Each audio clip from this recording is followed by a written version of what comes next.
Are you thinking about moving to Portugal in your later years for better, more affordable healthcare?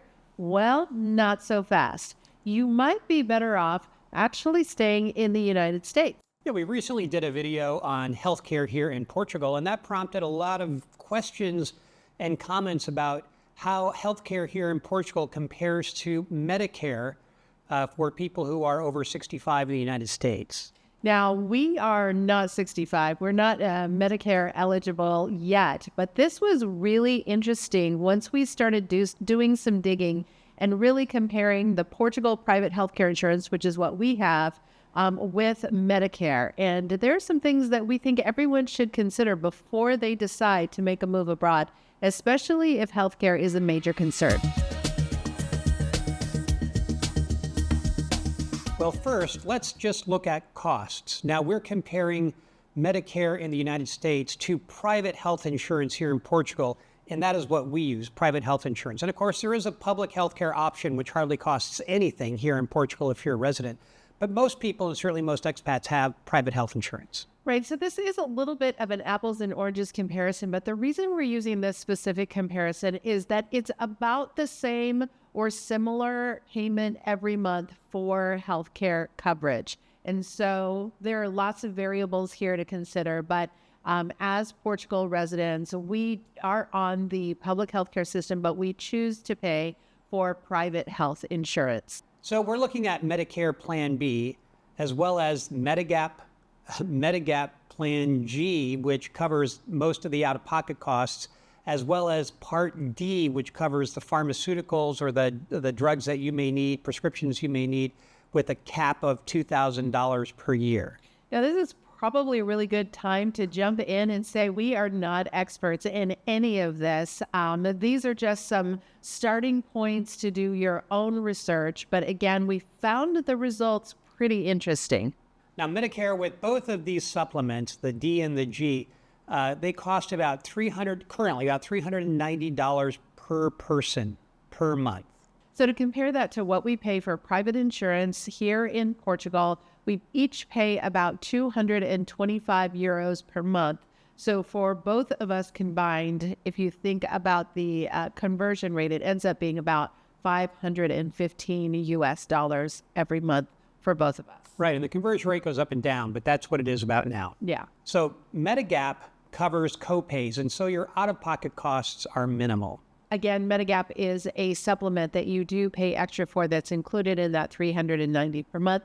But to compare that, here in Portugal, we have private health insurance. We do have copays, but our copays are pretty minimal. For example, paying about 20 euros to go and see the doctor for a regular routine visit.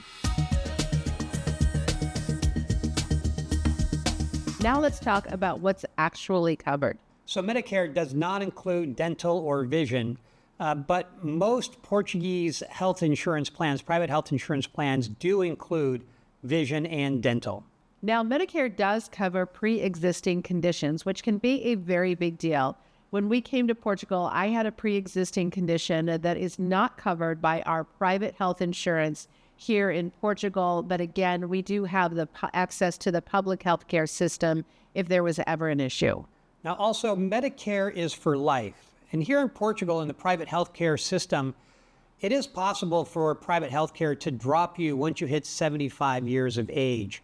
Of course, there is the public healthcare system, which acts as the backup. So should you lose your private healthcare insurance and something goes wrong, you always have the private healthcare access available to you at very low or zero cost. Right. If you're coming to Portugal later, we know of people who are moving much, much later in life. It is going to be very difficult, if not impossible, to get a private health insurance plan after the age of 75. And we really do know people who move in that age range. So again, just something to consider if you are thinking about healthcare as a major factor in your decision to move abroad.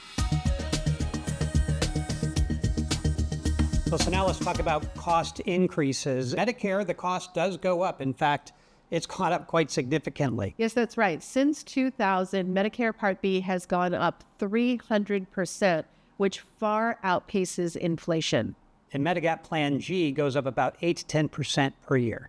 Now, in Portugal, private health insurance costs are going up as well, especially lately. Now, we don't have hard data for this, but there are policyholders that have reported their private health insurance rates going up 10 to 20%, in some cases even more, just in 2024. And here in Portugal, for private health insurance, pricing does depend on your age. And so different ages would have different prices. Whereas in Medicare, it's flat, whether you're 65 or 105. So let's talk about what happens if you need additional medical care after a hospital stay.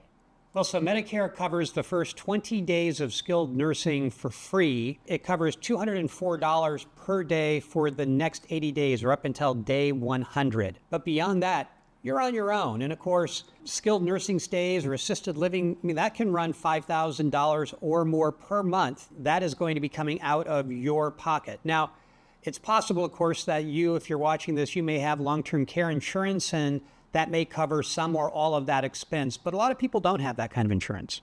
Yeah, that can run between $5,000 and even up to $10,000 or more. It can really get pricey. Now, here in Portugal, the price is a little bit less. It's about $1,200 to $3,000 is the range if you need that care.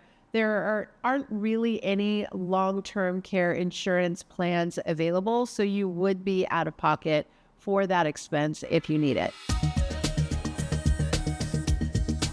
Well, so now let's talk about coverage denials. And yes, Medicare can deny claims. Now, this doesn't happen all the time, but it does happen. And if it does happen, you can appeal that denial. And that obviously takes some time and some paperwork and some hassle. But if your appeal is rejected, then you are responsible for 100% of that cost, which can run tens to hundreds of thousands of dollars. And this is, even with Medicare, this is the situation that can happen that causes people to go into medical bankruptcy. Now, we experienced something like this firsthand when we lived in the States. It didn't have to do with Medicare, but our son, when he was in college, was in a car accident and had to have 2 back surgeries. Now, he was absolutely fully insured, and we still ended up getting a bill for $200,000. And fortunately, we were able to work with the insurance company and get that down.